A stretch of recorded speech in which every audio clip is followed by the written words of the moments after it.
Hello, everybody, and welcome to an incredible episode of Sphere of Success, where we're looking to always look at business challenges and adversity and how we can look at those through the lens of development, growth opportunities, and chances to pivot to actually exceed where we were before and go into new transformational territory. Because it's the school of hard knocks. What can I say? We don't learn anything unless we go through a bit of pain. I know that from the gym. I know that our wonderful guest does some running. I'm sure he's gone through some tough spots with that as well. And talking about our guest today, it is always my privilege to have some of the most amazing business leaders here on the podcast, sharing their wisdom and giving their value to us as listeners. So today I have David B. Horne. Now, he hasn't just got one, he has two number one Amazon best-selling books. The first one, let's get the chance to have a look, is Add Then Multiply, which helps small business founders exponentially grow their business and still keep a sane head on their shoulders. And Funded Female Founders, which don't say that quickly after a drink or two, because it won't come out like that. But a fantastic book aimed at leveling up the playing field, and we'll go into this in more detail, for females and underrated entrepreneurs who, to be fair, have found it very difficult to see what they naturally deserve, but actually to get the funding that they need for their businesses. And David is a real advocate from a social enterprise perspective on that as well. Notwithstanding, David is a highly acclaimed public and keynote speaker, and his TED Talk has garnered over 3 million views. So take a tootle onto his LinkedIn and have a look at that amazing TEDx talk, because David rocks the stage when he's on there. It doesn't matter how large the auditorium or how small the group. He is absolutely there, present with people, and that absolutely shows up in his consultancy, which is Add Then Multiply. He's a hands up, sleeves up, rolled up person. He gets stuck in. He's there down and dirty with the guys and gals and making sure that everything is working smoothly. And it's absolutely a pleasure, David, to have you on the Sphere of Success podcast. I'm delighted to be here, Deborah. Thank you. Perfect. Now, what I'd like to do is go into a deep dive now about what it is that you do and how you add value for people, because there's one thing talking about stuff and being a consultant, which I know because from the days of my operational management consultancy background, but you've got to go a step further in today's business and actually, as I say, get in there, help people to really unlock Yeah. those thorny issues. So tell us, how Yep. do you help people? Okay, great. So, within the consulting business, Add Then Multiply, we have two main services that we offer to clients. The first one is what we call the in-sourced finance team. So we will create fractional teams, part-time people to come into your business and become your finance department. And one of the key things that we do that differentiates us from a lot of others is we become part of your team. So our people are trained to act and work as part of your team, working alongside people within your team. None of this sort of, oh, well, this isn't us. No, no, we get stuck in there and we work with you. We put in finance directors, financial controllers, bookkeepers, credit control, any of those kinds of finance function, depending on the size and scale of your business. We put in those team and they're professional, they're qualified, they've all been vetted by us, they've all been trained by me. I'm a chartered accountant with 38 years of post-qualification experience. I've been the chief financial officer of dozens of companies, including a couple of companies listed on the London Stock Exchange. So I've done my craft, and we put that in as a service for entrepreneurial business leaders. And then as those businesses build up their core foundations from a finance perspective, then as they advance, we go through my FACE methodology, which is set out in detail in my book, Add Then Multiply. FACE stands for Fund, Acquire, Consolidate, and Exit. So raising money and going out and buying other companies and putting them together and ultimately working with you towards achieving an exit where you sell your business and move on and decide whatever it is you want to do in the next phase of your life. Over the course of my career, I have raised about 120 million pounds in funding. And just before Christmas in 2024, I completed my 30th M&A transaction. Congratulations. This is Thank you. amazing news because this is life transforming. You help to change people's lives for the better and their Yeah. ecosystems as well. And that's such a valuable gift to give. So congratulations to you, David. And that doesn't come Thank you. without hard work, blood, sweat, and tears. So Yeah. yeah, we wish it could all be done smoothly, etc., but it can't. And coming back onto this as a Sphere of Success podcast, where we look at challenge and adversity, sometimes we do Yep. have issues in business that comes with the territory, but things aren't going right. So let's say, for instance, we're a small business and we've been, say, turning over 3 million a year, come what may, but we can't get over 3 million a year. It just keeps on coming back, coming back. How do you Yep. help people to exponentially grow their business and lead them on into new heights? Yeah, absolutely. So, and I've seen that many, many times across many, many industries where you've grown organically to a point where the competitive landscape just doesn't allow you to grow any further. Your other competitors are, they're fighting for against you for the Google AdWords or for whatever the however it is that you're approaching your marketplace. New people are coming into the marketplace and you've got to a level, but you just can't get beyond that.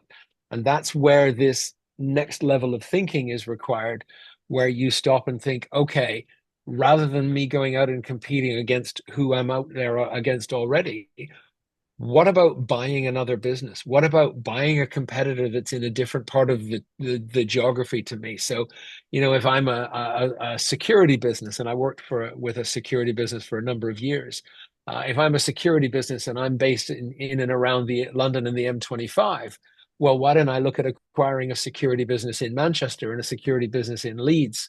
And all of a sudden I can start looking at national accounts and achieving growth into things that were bigger than I might otherwise be able to do, and bigger than those individual companies might have been able to do. So simply expanding that, or it might be that you decide, let's go upstream in my business. Who are some of my major suppliers? Are there any suppliers that supply something that's really important? Maybe I could buy one of them. So again, if you're in the security side of things, maybe there's a company that supplies a particular type of CCTV camera or an alarm system that you could potentially look to acquire, and then all of a sudden have a greater degree of control of that flow through your business. So there are many different routes that you can look at as an example of acquisition. That's just a couple of them. But that's one of the key things we do is we sit down and we look strategically, what is your market? Who are the other players in the market? And identify what might be a candidate for you to go out and acquire. So interestingly enough, what you're telling me is that from the fractional finance side of things that are growing into the business, you're also holistically looking at that business in its various forms to say, one, are you acquisition ready? And two, what does that acquisition look like? Very much. Yep. Yep. So, And then with the face, okay, so I found a great acquisition. How can I get money to go out and buy that? Because one of the things that I often recommend to people, and it's based on one of my favorite quotes from Warren Buffett, which is that it's far better to buy a wonderful company at a fair price than a fair company at a wonderful price. So don't be put off by the fact that maybe you don't have the money to go out and buy this particular company, but you can find investors who will support you if you put the plan and the strategy together properly. They will support you and put money into your business that will enable you to go out and acquire another company. you see, this is beautiful, isn't it? When heads, I was going to say big heads. I don't think that's quite the right analogy, but when heads come together of wise learning and experience, people can rely and trust upon you to be able to have their best interest at heart. Because what's the difference between, say, you and a venture capitalist? Why would somebody want to come in with you first rather than going out into the market without that intermediary expertise? Yeah, I mean, a venture capitalist is a great way to go and look to raise funding. To raise funding, it's difficult. It's very, very challenging to raise capital from venture capitalists. They're very, very focused, and they're very, very exclusive in the types of things that they will invest in. They're very specialized. They're very difficult to get in touch with, quite deliberately. I remember when I was researching one of my other books, Funded Female Founders, when I was researching that book, I spoke to the managing partner of a medium-sized London venture capital firm. And he told me that in the prior year, they had received applications from over 8,000 companies and they had made 16 investments. So it's a very, very, that funnel from up at the top to getting all the way through is really, really difficult to get through. And so by working with us, we can make sure that your company is in the best possible situation in order to take it out there and approach the venture capitalists. And we'll work with you on producing your financial forecasts. We'll work with you on your pitch deck. We'll work with you on the strategy of what it is that you're trying to achieve through raising the funding and going out and acquiring that other business.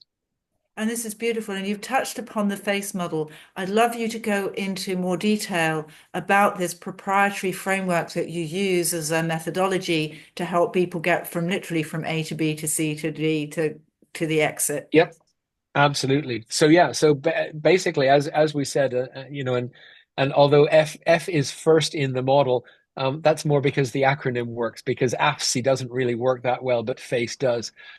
So it's fund, acquire, consolidate, exit. So funding is all about raising funding. It might be equity funding, it might be debt funding, depending on the nature of your business and what you're requiring from the marketplace in terms of getting that funding. But the funding is out there. It is available if you know how to go after it. What you're using that funding for is to acquire. So you're going to go out and buy something. And most of the time in the work that I'm doing with clients, you're going to go out and buy another company. So how do you find that company? How do you get in touch with them? How do you negotiate the deal? What is the process that you have to go through? There's a whole bunch of legal processes. There's financial and legal due diligence activities that happen. So it's a fairly complicated process that you have to go through, and we take you through that step by step. We've done this 30 times now. And so you'll go through and have your acquisition. And then you get into the consolidate phase. And this is really where everything comes together. This is where the deal succeeds or falls down, because this is about taking two companies and putting them together. And if you get that right, 1 + 1 can equal 5. And if you get that wrong, 1 + 1 in a worst case scenario could equal 0. And Mm. I've seen this with businesses where a business has gone out and acquired someone, and then they've had their own business, and then they've gone out and acquired something, and the something that they've acquired has caused so much problem that they've taken their eye off the ball of the first business to focus on fixing the second business, and the first business goes down, and they end up having a bit of a difficult situation with a less successful business and having lost the initial one. So you need to be really, really careful with how you do this, managing that whole consolidation process, getting the culture right, getting the people right, getting the communications right. It's absolutely critical that when you go through that, you have a really detailed plan for how you're going to manage that across any company that you're acquiring. And then ultimately, E is for exit, when you decide, okay, it's time to move on. I want to do something else with my life, or somebody comes along and offers you a crazy sum of money, and you think, well, I'd be foolish to turn that down. So maybe it's time to sell. And then it's also guiding you through that process of what do you need to do to sell the company. So it's really from cradle to grave, taking an existing business and scaling it up exponentially. And to give you an example of exponentially, in Add Then Multiply, there's a case study in the middle of the book, which is a true story of the first publicly listed company I was working with. And when I joined, our turnover was 1 million. 3 years later, our turnover was 27 million. So we tripled the company, we tripled it again, and we tripled it again 3 years running. That kind of growth is possible. That was pretty aggressive. And not everybody's looking for that kind of scale, but to take something, particularly where you're in a very competitive marketplace where it's really hard to gain more share, going out and buying something will just catapult you into the next league. And by catapulting you into that next league, well, all of a sudden you have the ability then to look at bigger deals. So, like I said, with the security company, you're in London, and now you're in Manchester, and now you're in Leeds, and all of a sudden you can bid for national contracts. And so, what I'd like you to take us back, because these are still the same boys and gals that were Yep. the single operating company. And what would you do to help somebody with their mindset with this? Because that sounds like quite a big part of the whole process. It is a big part of that process, and it really involves a lot of one-to-one coaching and managing with teams. So initially, we'll work with the owner, the founder of the business, and work through all of their concerns and lay out the process and procedure for them and let them ask any question that they have. And we'll ask some probing questions as well, just to test and check. And then we'll bring in their wider management team because, again, this is not a solo sport. So if you're going to go out and do this, you have to have your management team fully on board, fully aligned, understanding what's going on. And then when you go out and acquire someone, you need to do the same thing with the management team on the other side. And one of the big recommendations I always say to founders when they're putting two businesses together is make sure that when you have that into a single cohesive management team, make sure you've got representation from both companies in there. Because for the company, particularly for if a big company acquires a smaller company, for the people who are left in the smaller company, it's really important for them to know and feel, hey, our CFO Janet's now the CFO of the group.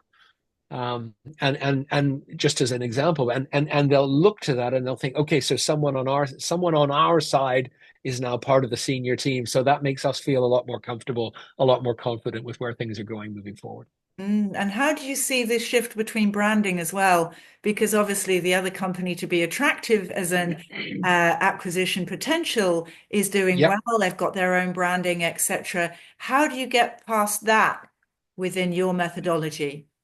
So there are really two schools of thought. One of them is that the brand gets absorbed into the company that you're acquiring, and it might happen over a period of time. I've seen examples, even with publicly listed companies, where one company bought another company. I mean, one company I remember that I was a shareholder in the 90s, it was called Steverfield Reeve. They were structural steel manufacturers.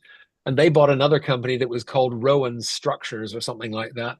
And they put the two companies together and Reeve, yeah, got to get this right. Severfield Reeve and then Rowan Structures. They put the two companies together and they changed the name to be Severfield Rowan. And then eventually, 5 or 10 years later, they just dropped the Rowan and just carried on in the market as Severfield. But for the people who were being acquired, it was important to see that their name was being carried forward. And I mean, I take it back to the early stages of my career when I was training to be a chartered accountant, and I was working with Price Waterhouse, and Yeah, in the late 90s, Price Waterhouse merged with Coopers and Lybrand I and formed know. PwC. Yeah. And it was important to keep that name. So that's kind of one element where you do a combination. One of the acquisitions that we did, it was the second listed company I was working with, and we were called Go Industry, and we bought another company called Dovebid. We were very strong in the UK and Europe. They were very strong in America, and we thought, let's not lose those names. So we put the company together and miraculously called it Go Industry Dovebid. We didn't pay any branding consultants for that. We just came up with that in house. But the other strategy is followed by companies like Unilever. Now Unilever is a huge FTSE 100 company, and they've acquired hundreds and hundreds and hundreds of brands, and they allow those brands to continue operating independently under the umbrella of Unilever. So they're represented as part of Unilever, and they'll often say, Wall's ice cream, a Unilever brand or something like that. But they'll be allowed, they'll keep that brand because that brand has value in the marketplace. So that really the choice about brand is a difficult one, and it's one that needs a lot of consideration in the planning phase of what you're going to do when you put the businesses together.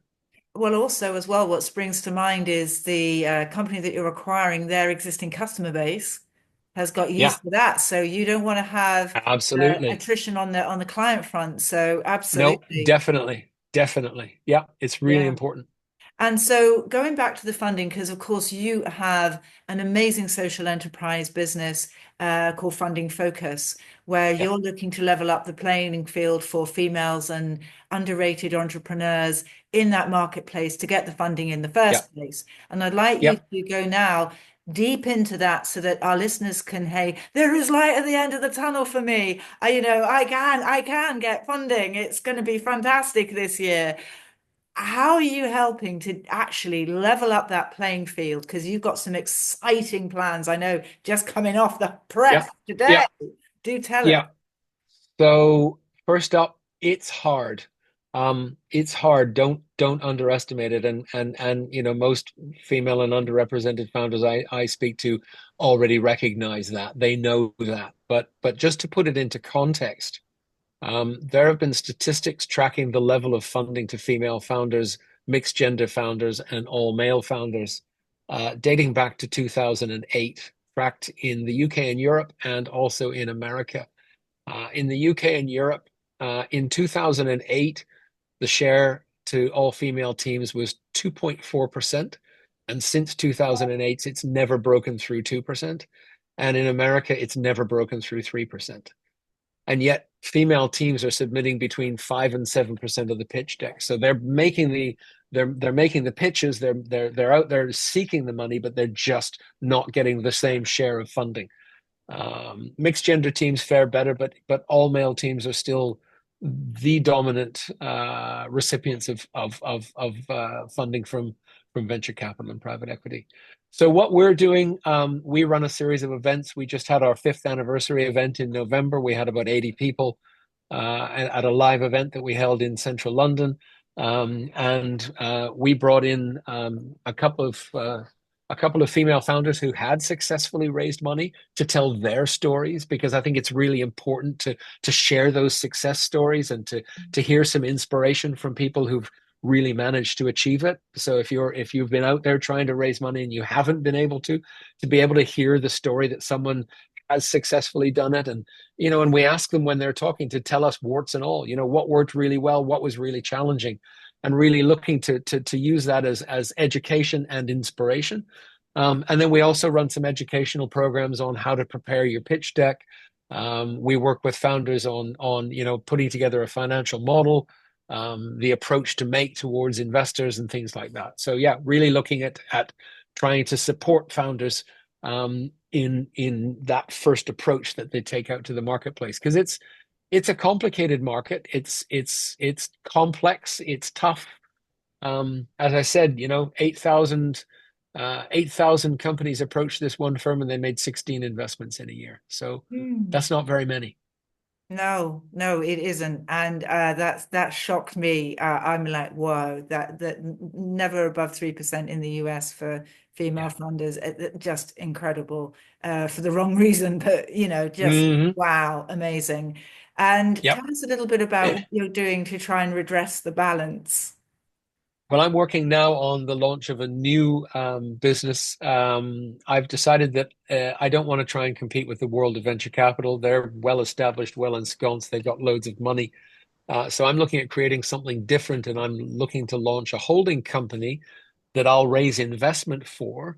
And I'm going to roll my businesses into that holding company. And then I'm going to go out and find somewhere between 5 and 10 initially companies that are founded by women and underrepresented founders, and bring those into this holding company structure where we will acquire the businesses. They'll take equity in the holding company and work with us going forward.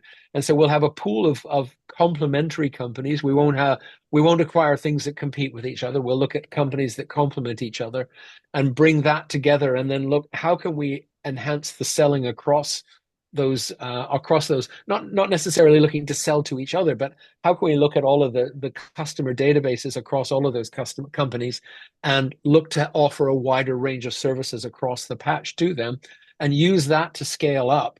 And then once we can demonstrate that that works really, really well, then we'll go out to the market and seek additional capital and go up and really look to scale this into something that's quite significant. And my ultimate dream is in the next 10 years to list this company on the stock exchange. Oh, amazing, David. That's so good. I mean, you're a guy of purpose and you're an action taker. You get things done. It's not just a nice thought and a dream. You're actually there making things happen, which I applaud because it's not that Thank it's you. the only thing you've got to do. No, That's the thing. So what would be your words of wisdom to female founders, to those underrepresented founders in the marketplace? Are they not applying? What would you say to them to help them for this year get onto something which is going to change the trajectory of their yeah. business? Number one, don't give up, keep going. Um, Number two, read this book because it's a guide. It shows you, it takes you through all the different types of funding that are available. It tells you how to pull a pitch deck together. It tells you what the marketplace is looking for. I think in a lot of cases, people don't understand what the venture capital and angel investment marketplace is all about. These are early stage investors in companies. They're taking a very high risk and therefore they're expecting a very high return. So you've got to be able to demonstrate when you're pitching to them that your company has the potential of achieving that very, very high return.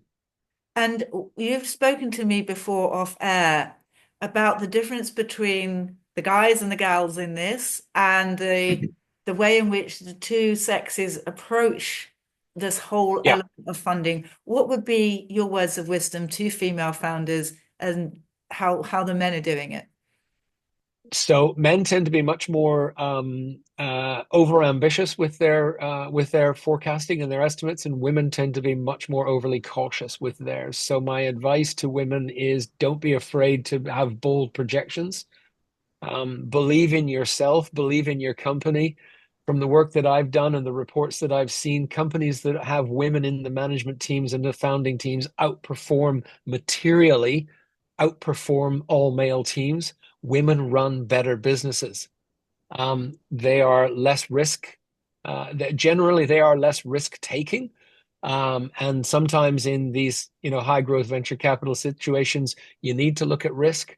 But the business that I'm creating is going to recognize that these businesses might be a little more risk averse, but they're also a lot less likely to fail. Whereas in the world of venture capital and startups, many companies fail.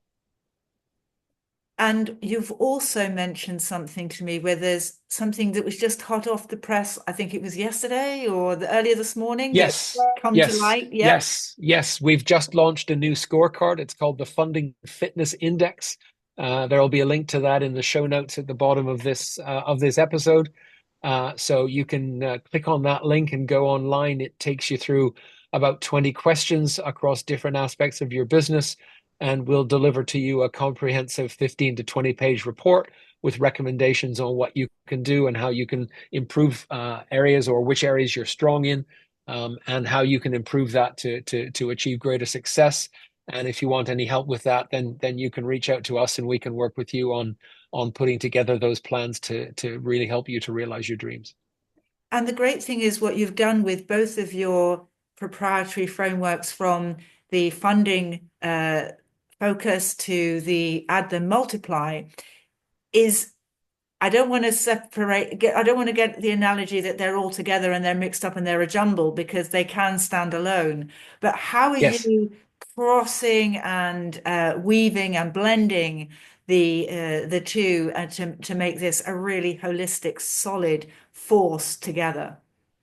Well, it's kind of like I operate two businesses that are distinct and independent, but because I'm operating them, they're already kind of intertwined. So I'm going to put them together into this new holding vehicle. And our focus and our concentration is going to be using what we've learned with the add then multiply and the FACE methodology, but bringing in predominantly female founded or underrepresented founded companies into this group where we can then apply the add then multiply methodology, but also look to bring in some of the other experiences that we've done in terms of how to prepare, how to do pitch decks, and look at how we can have wider business across the whole group.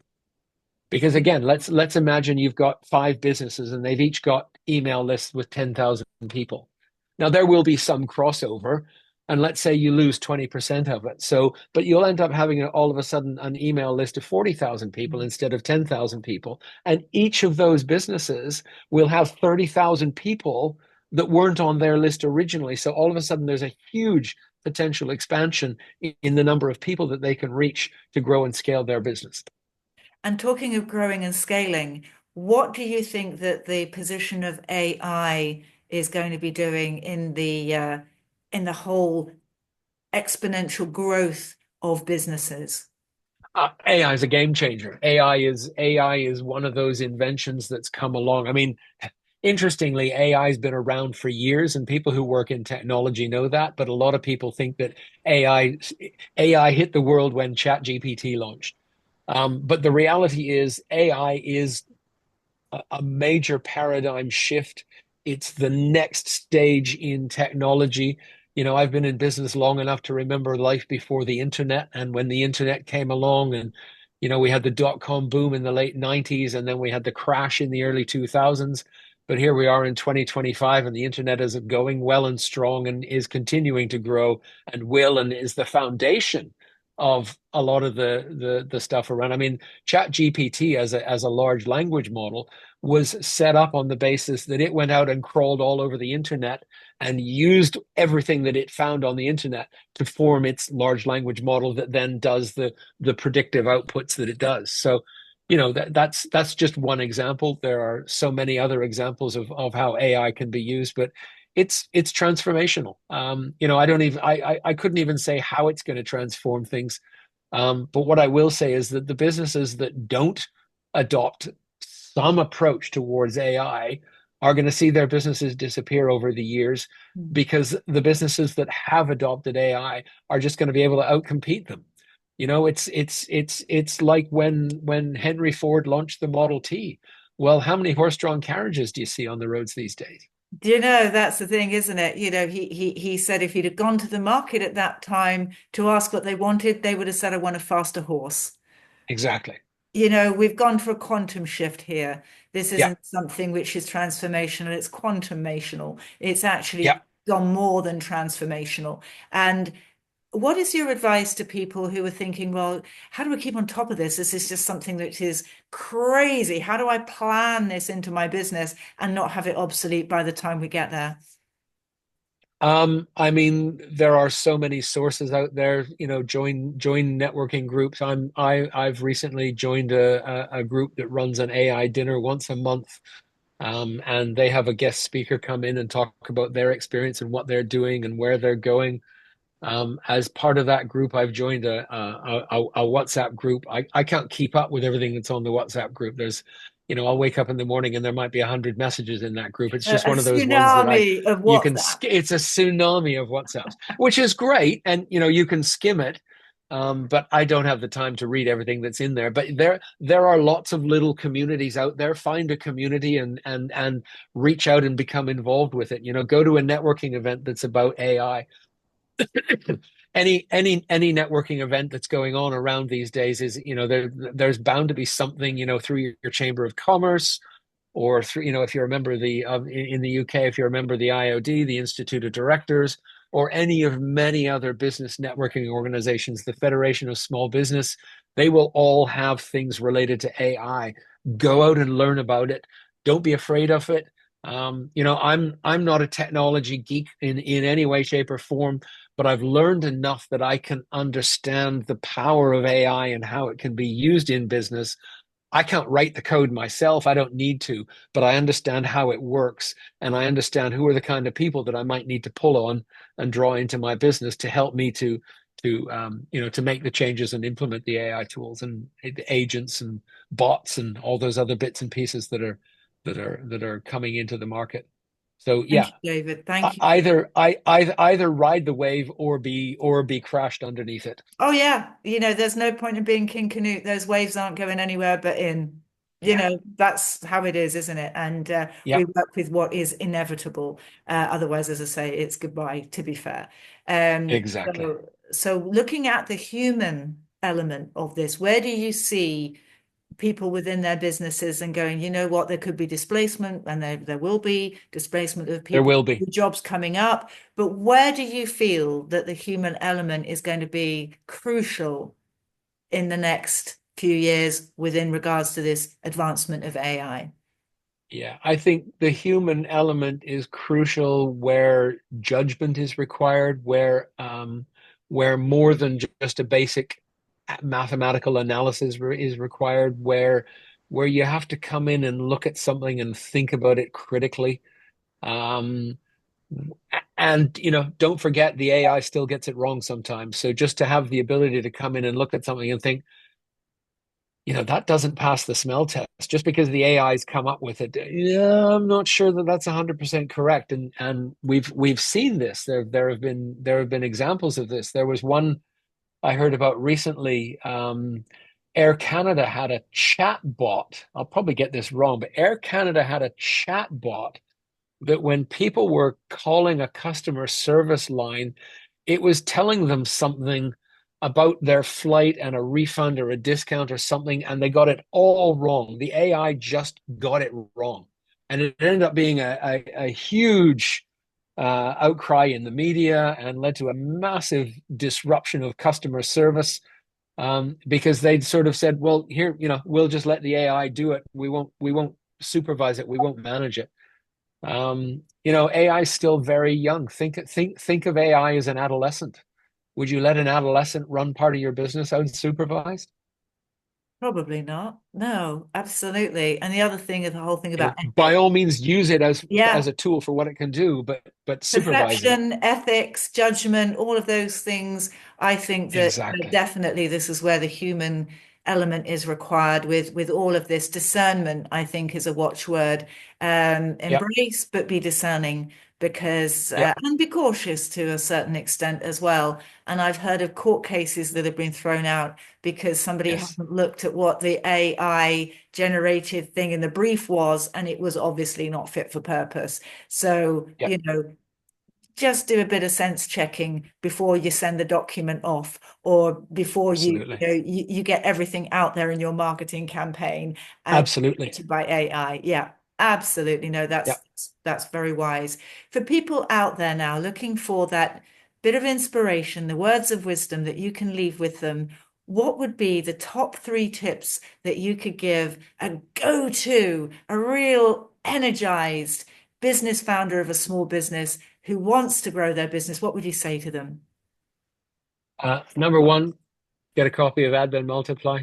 It's an award-winning number one best-selling book, and it's written very much as a story. It tells the story of all the things that I've done in my career, but it's written as a story, and many people who've read it have said, it's an easy book to read. It's not like a boring finance tome. So please get a copy of Add Then Multiply. Um, Go to our scorecard. Again, the link is in the show notes below. But it's called the Funding Fitness Index. It's just launched. So go to that, fill that out. That'll give you a lot of really valuable information. And connect with me on LinkedIn, David B. Horne, and let me know you saw me on the show, and reach out and connect with me, and let's see what we can do to help you. David, thank you. I mean, as I say to yourself, you have given us so much value. If you were going to go out and pay for this, I mean, and we've got it for free. I mean, it is just incredible what you've given us today. Thank you so Thank you. much. I feel like I've been in a masterclass. It has been terrific. And what I'd say to anybody who's on the fence or thinking, should I, shan't I? Please do be in contact with David. I've had many a conversation with him now, and I can honestly say he comes with compassion. He's got so much information, but he doesn't come at a level that is not intelligible for the average person like me. As you've heard him eloquently speak, he's very, very accessible and can give you nuggets of insight that can save you thousands of pounds and hours of your time. And so that's why I say, please do be in touch with him. He's going to be a great discussion. I absolutely know it. And for everybody listening, thank you so much for tuning in. Without your help, we wouldn't be here. It's just wonderful to have you. Subscribe, like, and share. Please share this, because there could be somebody out there that this could just be the absolute thing that they need. And all of a sudden, they're transforming their business, they're transforming their lives, and adding value within their ecosystem. It's absolutely fantastic that you could share. So, everybody, thank you so much. Thank you again, David, for being such a wonderful special guest. My See you pleasure. all Thank very you. soon. Take All care, right. everybody. Bye Cheerio. Thank now. you. Bye bye. Bye.